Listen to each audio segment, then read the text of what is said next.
Hey there, fellow health enthusiasts, and welcome back to Shock Doc Medical. I'm Dr. Rod, your friendly neighborhood doctor, here to dish out some serious insights with a side of humor. Today, we're diving into a topic that's as sneaky as a cat burglar in the night: the global epidemiology of hypertension. Yup, that silent, ticking time bomb in our bodies that often goes unnoticed until it causes a ruckus. Now, picture this. Nearly 1 in 3 adults around the globe are living with high blood pressure, which is the leading cause of cardiovascular disease and premature death. That's like saying, out of every 3 people you meet, 1 might be harboring this silent villain without even knowing it. And if that wasn't enough to get your blood pumping, the numbers are even more staggering in low and middle income countries. Imagine a pressure cooker that's slowly, steadily heating up. Only here, the heat is on our arteries, and the stakes are nothing less than life itself. Now, before you start picturing high blood pressure as just a number on a machine, let me tell you, it's way more than that. It's like a complex conversation between your body and your environment, a dialogue filled with nuance, emotions, and yes, even a little bit of drama. Think about it. Human conversation is not just about the words we exchange. It's about the tone, the pauses, the shared glances. And in the case of hypertension, those numbers hide stories about diet, lifestyle, stress, and even where you live. It's the ultimate group chat where every factor chimes in. The article by Catherine Mills, Andre Stefanescu, and Zhang He lays it out pretty starkly.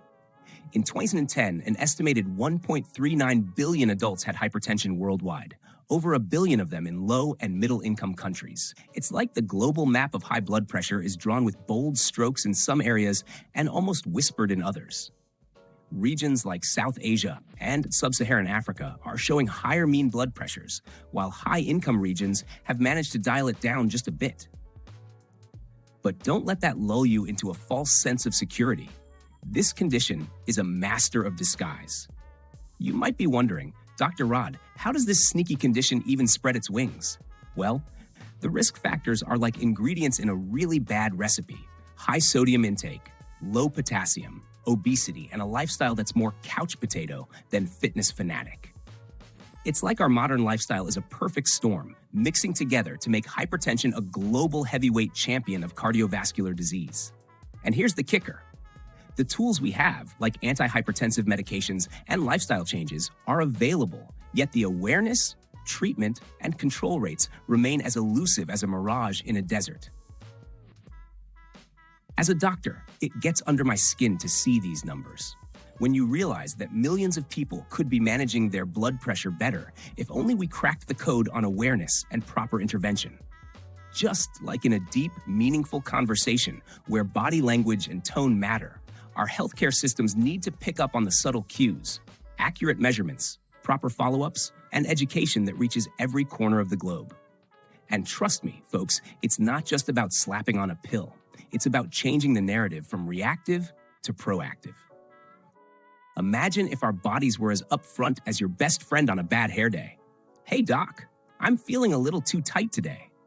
But instead, hypertension is like that friend who shows up without warning, uninvited, and doesn't even send a text before causing chaos. And the financial burden?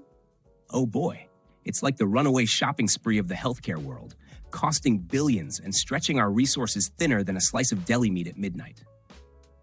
What's fascinating, and frankly a bit heartbreaking, is that while high-income countries have managed to make some headway in lowering mean blood pressures, our friends in low and middle-income regions are watching these numbers climb like a bad stock market.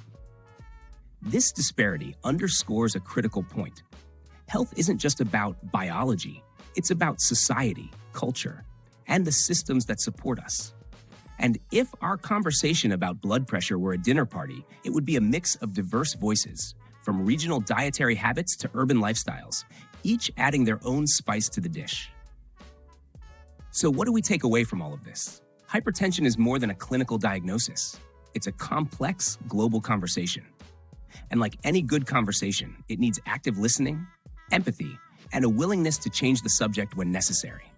We need more research, more community-based screening, and most importantly, more education to empower people worldwide. Thanks for tuning in to this deep dive on the global epidemiology of hypertension. If you enjoyed our chat today, don't forget to hit that subscribe button, share this podcast with your friends, and join me next time on Shock Doc Medical, where we turn complex medical science into conversations as lively and human as you and I. Stay healthy, stay curious, and remember, your heart is the most important conversation you'll ever have.